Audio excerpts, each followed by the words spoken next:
రేపు Visakha ACA VDCA international స్టేడియంలో ఢిల్లీ లక్నో మధ్య ఐపీఎల్ మ్యాచ్ జరగనుంది. మ్యాచ్కు అన్ని ఏర్పాట్లు పూర్తి చేశామని ఏసీఏ సెక్రటరీ సానా సతీష్ బాబు తెలిపారు. నెలన్నర వ్యవధిలో ఏసీఏ వీడీసీఏ స్టేడియంలో మరమ్మతులు చేశామని తెలిపారు. ఈ స్టేడియంలో ఐపీఎల్ కాకుండా ఏపీఎల్ కూడా నిర్వహిస్తున్నామని తెలిపారు. విశాఖను క్రీడా రాజధానిగా చేసి విద్యార్థుల్లో క్రీడా స్ఫూర్తిని పెంచడమే తమ లక్ష్యమంటున్న ఏసీఏ సెక్రటరీ సానా సతీష్తో మా ప్రతినిధి Satish face to face.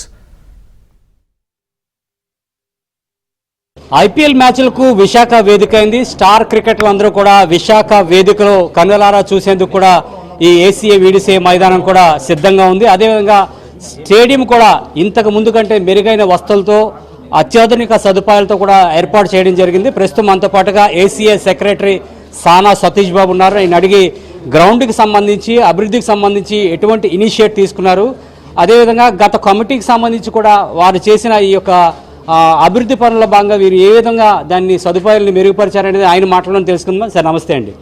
Sir, ఈ గ్రౌండ్ పరంగా అభివృద్ధిగా అడుగులు వేసే విధంగా ఏసీ వీడీసీ మైదానం పూర్తి స్థాయిలో అంగులతో తీర్చిదిద్దుకుంది. అదేవిధంగా ఐపీఎల్ మ్యాచ్లు కూడా 2 రావడానికి కూడా మీ వంతు సహకారం కృషి కూడా ఉన్నట్టు తెలుస్తుంది.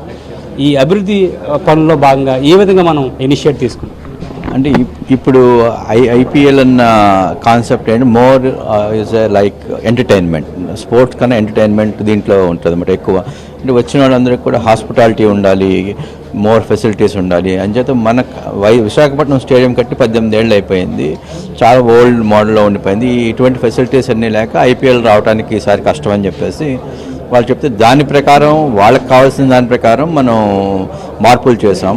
హాస్పిటాలిటీ ఏరియాస్ పెంచాం, లాంజెస్ పెంచాం, ఫెసిలిటీస్ పెంచాం.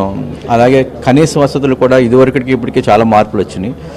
ఇదివరకు మొత్తం స్టేడియం మీద 30-40 టాయిలెట్స్ ఉండే, ఇప్పుడు 280 టాయిలెట్స్ పెట్టాం. అలాగే డిఫరెంట్గా అన్ని విషయాల్లోనూ, ఎయిర్ కండిషన్లో అయితేనేంటి, ప్రతి విషయంలోనూ, చైర్స్ సిట్టింగ్ విషయంలో అన్ని విషయాలు చాలా మార్పులు తీసుకొచ్చాం. దీనివల్ల ఏంటంటే 3 గంటలు వాళ్ళు 4 గంటలు స్టేడియంలో కూర్చున్నంతసేపు వాళ్ళు ఎంజాయ్ చేయడానికి, మ్యాచ్ ఎంజాయ్ చేయడానికి అనువుగా ఉండటానికి అన్ని వసతులు కల్పించాం.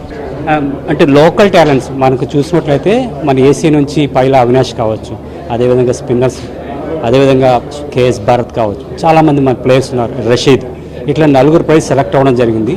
విమెన్ పరంగా మనం ఏ విధంగా సహకారాన్ని అందించబోతున్నాం? ఉమెన్ పరంగా ఆల్రెడీ ఇండియా ఆడిన వాళ్ళు ఉన్నారు, 2-3 ఉన్నారు. ఆల్రెడీ మన గుంటూరు నుంచి షబ్నమ్ ఉన్నారు. మొన్న వరల్డ్ కప్ విన్నర్లో కూడా ఉన్నారు. అయితే ఇక మీదట ఉమెన్ విషయంలో కూడా సెపరేట్ క్యాంప్స్ ఇద్దామని చెప్పి చూసాము. యాక్చువల్గా ఈ సీజన్ ముందు కాకుండా ఈ ఏప్రిల్ మే నుంచే సెపరేట్గా ఉమెన్కి వేరే క్యాంప్ చేసి అందరినీ ఒక చోట రెసిడెన్షియల్గా చేద్దామని చూస్తున్నాం. సెక్యూరిటీ ఇష్యూస్, ఉమెన్ కోచెస్ ఇవన్నీ దొరకాలి కాబట్టి దీని మీద ఒక పరిశీలన జరుగుతుందండి. వెంటనే నెక్స్ట్ కార్యాచరణ ఎలా ఉంటుందని మీకు మళ్ళీ చెప్తాం. అంతర్జాతీయ పరంగా విశాఖ వేదికను అత్యద్భుతంగా తీర్చిదిద్దాలనే ఒక ఆకాంక్షతోనే అద్భుతంగా నెరవేర్చాము. అదేవిధంగా క్రీడాపరంగా లోకల్ టాలెంట్స్ని కాదు, మహిళల క్రికెట్ను కూడా అభివృద్ధి చేస్తామంటూ కూడా సెక్రటరీ చెప్తున్నారు. వీడియో జర్నలిస్ట్ సంతోష్తో సతీష్, ఏబిఎన్ ఆంధ్రజ్యోతి, విశాఖ నుంచి.